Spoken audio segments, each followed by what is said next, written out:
So die eerskomende week vier ons weer geloftedag. Nou onder ons Afrikaners is daar 3 geloftes wat bekend is. Dit is die gelofte van Bloedrivier natuurlik, maar dan is daar ook die gelofte van Jan van Riebeeck. Maar daar is ook later as Bloedrivier is daar die Parekraal gelofte. Nou wat is die verskil tussen die Parekraal gelofte en daardie gelofte wat by Bloedrivier afgelê is? Daar is tog 'n verskil. En professor Andries Raad verduidelik vir ons wat daardie verskil is en waar die klem gelê het tydens die gelofte van Parekraal. Daar het dit baie sterk gegaan oor eenheid onder ons mense.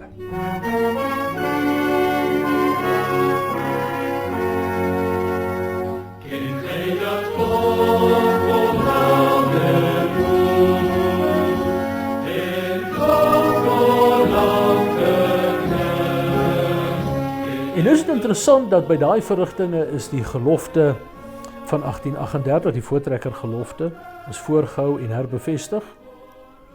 En toe die voorgangers, wat waarskynlik generaal Piet Joubert was, wat die leiding daar geneem het en opgetree het toe in die verlengstuk van die gelofte bewoording by die voortrekkergelofte bygevoeg. Nie om dit te vervang nie om die voortrekkergelofte te verander nie, maar om die gees van die voortrekkergelofte gestalte te laat kry in die omstandighede van die uitdagings op die voorhand van die Eerste Vryheidsoorlog. En een aspek daarvan staan uit, naamlik die onderneming van daai 5000 burgers wat by Parekraal saam was, om mekaar die hand te gee,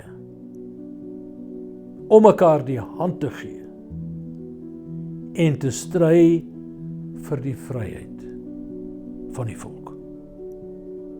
Dis die kern van die Parekraal gelofte, om mekaar die hand te gee. En wanneer ons kyk na Kruger as staatsman, as ons kyk na Kruger as geloofsmens, dan vind ons daardie element by hom baie sterk. En dit spreek tot ons, tot vandag. Nou hoekom is eenheid so belangrik? 'n Gebrek aan eenheid was hier rondom die beginjare van die Transvaalse Republiek, was 'n baie groot probleem. Eenheid was nodig gewees, maar ook in ons eie tyd. Ook in ons eie tyd is daar 'n gebrek aan eenheid. Die een trek na die kant toe, die ander een trek na daai kant toe.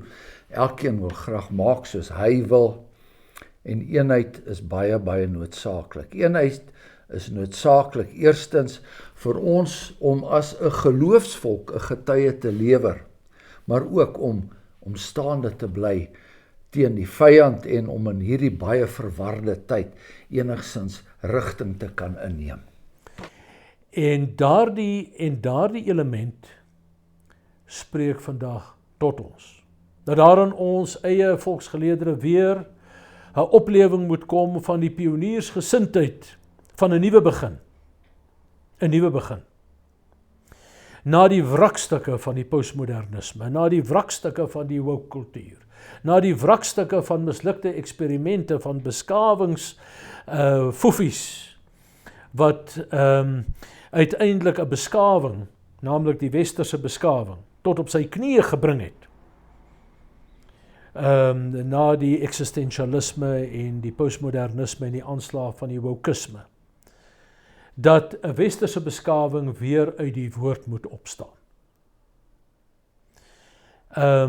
En daardie pioniersgesindheid, veral na die wrakstukke post 1994, wat ons rondom ons sien ronddobber, van 'n beskawing, 'n Suid-Afrikaanse, westerse, eerste wêreld beskawing, wat tot op sy knieë gekom het.